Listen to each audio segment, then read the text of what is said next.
ચાલો બાળકો, આપણી શાળામાં બાંધકામ ચાલી રહ્યું છે.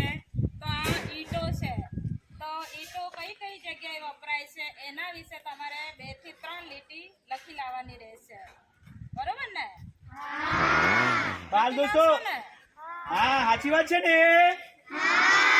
ઈટ્યા કડી કડી અંગાલ ઉપયોગ કરી તી બાંધકામ ની અંદર બેન ને જે કીધું ને ત્યાં વિશે આપણે 5-10 લીટી લખી લાવશો ને?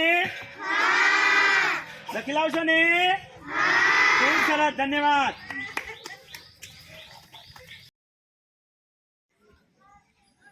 પાણી સંગ્રહના સ્ત્રોત એટલે કે અત્યારે ચોમાસું છે, વરસાદ ચાલુ છે, તો પાણી આપણે કઈ કઈ જગ્યાએ સંગ્રહ કરી શકીએ. તો માનો કે આપણે આ ટાંકીમાં સંગ્રહ કર્યો છે પાણીનો, તો નિયમિત અંતરે જોવાનું કે પાણીમાં છે બેક્ટેરિયા જીવાત નથી પડી.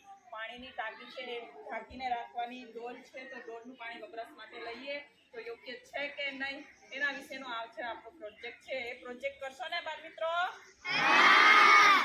ખૂબ સરસ.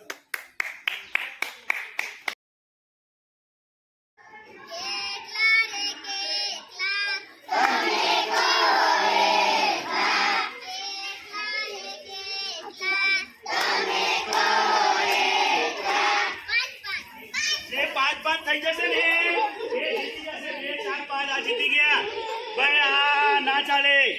2, 4, 5 જીતી ગયા. જે બાળકો જીત્યા અભિનંદન. વેરી ગુડ, ખૂબ સરસ.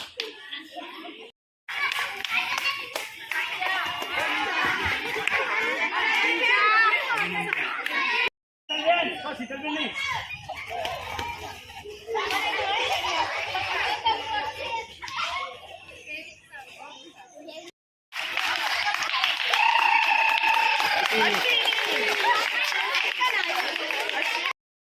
ચાલો બાળકો, આજે આપણે આ બગીચામાં જે છોડવા છે એ છોડનું નિરીક્ષણ કરીને તેના વિશે તમારે માહિતી એકત્રિત કરવાની છે.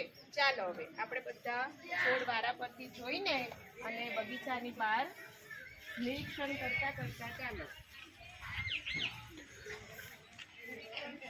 ધોરણ 6 અને 7ના વિદ્યાર્થીઓનો આ પ્રોજેક્ટ વર્ક ચાલી રહ્યું છે, જેની અંદર પ્રકૃતિના ખોરે અને બોરીદરાના શાળાની અંદર બગીચામાં જે અલગ અલગ પ્રકારના ફૂલ છોડ છે, અલગ અલગ પ્રકારના ઝાડ છે, એ ઝાડ વિશે બાળકો અને ટીચર્સ નિરીક્ષણ કરી અને આ અંતર્ગત બાળકો પોતે પોતાની નોટબુકની અંદર ખૂબ સરસ રીતે પ્રોજેક્ટ વર્કનું વર્ણન કરે.